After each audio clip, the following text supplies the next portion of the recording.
I've been cold approaching for over 4 years now, and these are the 5 lessons that I wish I could have told my younger self who was going into this absolutely scared, terrified, didn't know what to say or what to do. And knowing these things would have been such a massive help in going about it. So I'm going to be giving you those 5 most valuable lessons in this video. Starting with the first lesson, which is that you rarely get flat out rejected. Those, no, don't talk to me, I'm not interested, they put up their hand type of thing. That rarely happens. It is very infrequent for a girl to just be like, no, don't talk to me. It's so uncommon. I'll give you the 3 kinds of rejections that you will commonly get. So the first one is you talk to a girl for about 30 or 45 seconds. She doesn't really have too much enthusiasm in her face. There's not intense eye contact. She's like not really staring into your eyes and looking at you too much. She's kind of still doing her thing, whatever. That is the first kind of rejection, and she'll kind of just say after like 30, 45 seconds, oh, well, it's nice to meet you, see you around, something like that. Then she's not interested. And that ends there.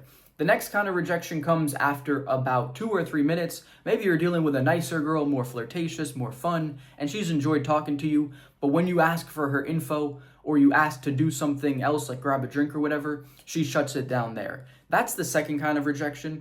So at least you're getting into conversation, you're talking to a girl, whatever, but it doesn't really escalate. She's not interested.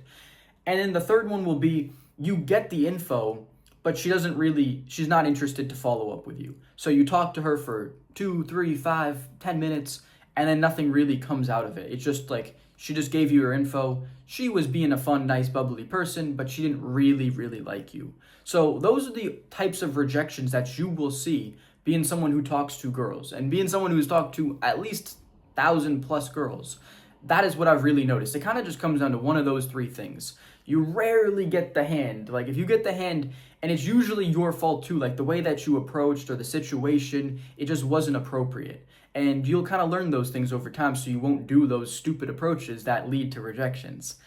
And guys, I made every single one of you a conversation mastery guide so that you know exactly how to start and have great conversations. And that is going to be completely for free. It is the first thing in the description below. And this second thing is actually overpowered, which is that warmth, charisma cues are the key to success. And what am I talking about? I'm talking about strong eye contact, a big genuine smile with the crow's feet, and just open, warm body language, just being a very relaxed, nice person. Those are kind of the key, like that calm, confident energy.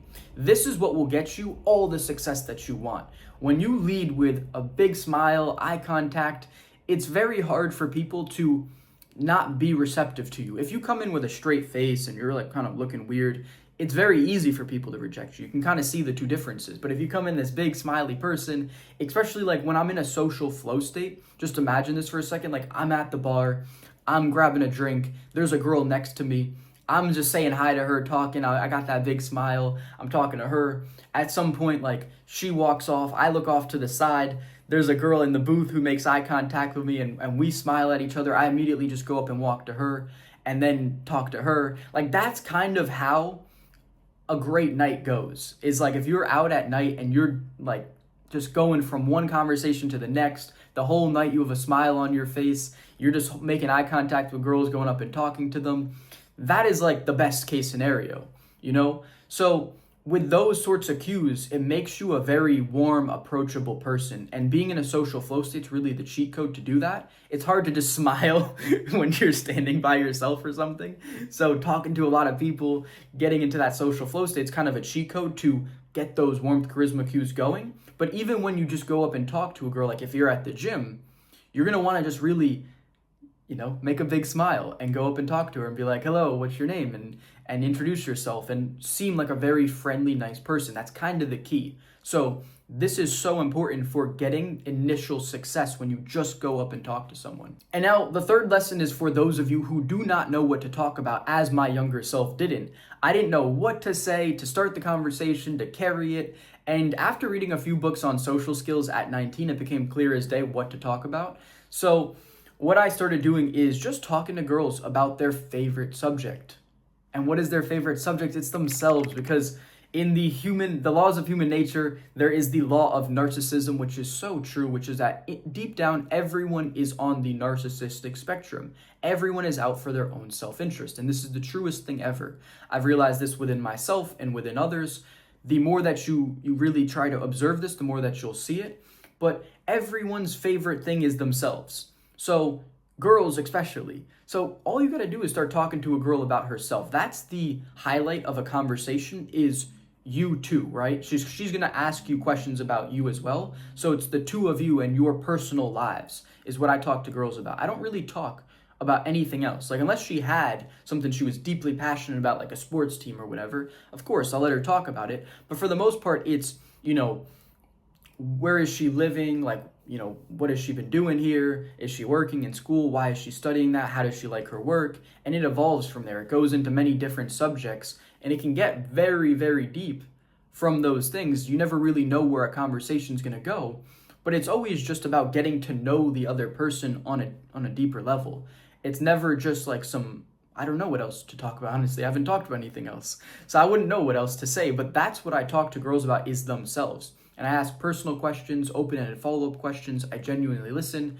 I make intelligently formed follow-up questions, and they ask me questions back and I answer them, and that's kind of how a conversation goes. That's what I talk to a girl about. I can get to know her very quickly in just like 2 or 3 minutes, just some brief conversation, get her info, and then from there try and set up a date. And that's how it goes. If you want to meet a girl, it's that simple. Just go up and talk to her about herself, ask her some questions, have that big smile, and things will go well for you. And this fourth thing has proven to be extremely valuable in my own life, which is that when you talk to girls in person, you really start to see if there is that vibe, if you guys connect right off the bat, or if there's potential for something very, very quickly. You learn to get a deep read on girls when you have talked to so many. Like, at this point, I've genuinely talked to thousands of girls. I don't know exactly how many. Some of them could have been an instant rejection, 30-second conversation, 2 minutes, or 2 hours, or I went home with them and slept with them that night. That sort of thing. But you really, really learn to see what girls like you and what girls don't, and if there's a vibe and if things have potential when you talk to so many in person. And just being on dating apps, like, I swipe now just mostly out of boredom. I don't have too much success with it. I would say like 10 or 20% of my success comes from dating apps. Most of my success is from in person, and the reason for that is because I can see who's genuinely interested in me, whereas on dating apps, a girl might just be texting you because she's bored or wants attention. She might not be genuinely interested in getting to know you. Whereas when you meet a girl in person, you can kind of just see these things. It's like I developed a deep intuition for girls and reading people throughout all these years of talking to them and also just doing sales. So I speak with people every single day on Zoom. You develop a deep intuition for people. And this has been extremely valuable in knowing who to invest my time with, who is serious, who's just wasting my time.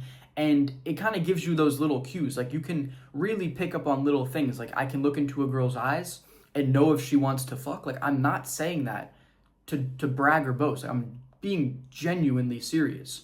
This happened to me maybe at this point 3 or 4 weeks ago when I went to a pregame with my boys, and we went to a girls' pregame, and one of the girls there, I was sitting across from him, we were looking at each other whilst playing a drinking game, and we were just looking at each other's eyes, smiling, and I could just tell she wanted to fuck. And before I left, I grabbed her Snap, and at 12:30, she was texting me. She was like, "Come back to my place. Please come back. You're so handsome." And I knew it in my heart. Like, it wasn't something I was even second guessing. I was like, "Oh no, she's down. If I text her later," I said this to my boy. I was like, "If I text her later, she's down." And we were talking about this. And then long and behold, a couple hours later, she's texting me to come back before I even got the chance.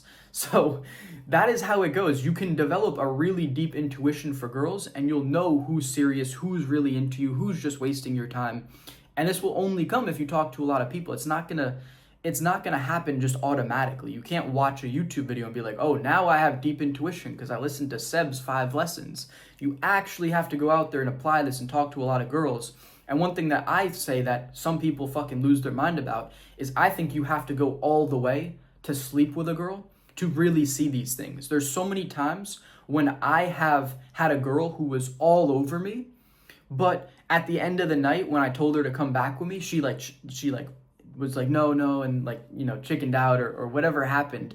And you'll see this from time to time, and then it'll make you wonder, there'll be guys who if you didn't ask her to come home with you, if you're like, "No, I don't sleep with girls on the first night," you're like, oh yeah, I could have, guys will be like, oh yeah, I could have fucked her. She was all over me. Like there's so many times I could have said that, but because I actually try, it gives me a deeper level of intuition being like, oh damn, this girl was just, all over me in the club just trying to have fun, but she didn't actually want to fuck. Like there's a difference, and you'll only learn that difference once you've taken things all the way. And the you can't really take things further than sleeping with a girl. That's the ultimate act of like intimacy with a girl is sex, right? So if you sleep with a girl, you kind of have gone all the way. There's nothing else that you really need to learn at that point. Once you've gone that far, you kind of won, right?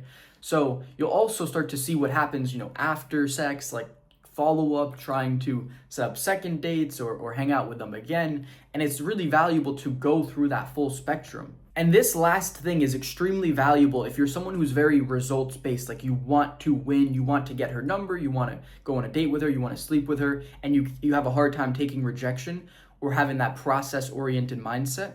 For me, I made a switch of what gives me value. So I don't place value on getting any one of those things, although I get them all the time. I place my value on pushing my comfort zone, because for me, when I was younger, this was something that really scared me, and most guys can relate to this. So it's a really applicable thing, which is that like a lot of guys are a little nervous to talk to a girl. So now, as I'm not really nervous to talk to a girl anymore, I still have placed my value on going out and having the courage to talk to a girl. So I'm proud of myself when I go up and approach a girl, because I know 90% of guys aren't doing this, one. Two, there was a version of me when I was younger that was absolutely terrified. This was the scariest thing on the face of the earth. And that gives me value. So I know that talking to enough girls is going to lead to the results I want, whether it's dates, whether it's sex, whatever. So I don't really care about any one interaction. I'm just proud of myself for talking to a girl.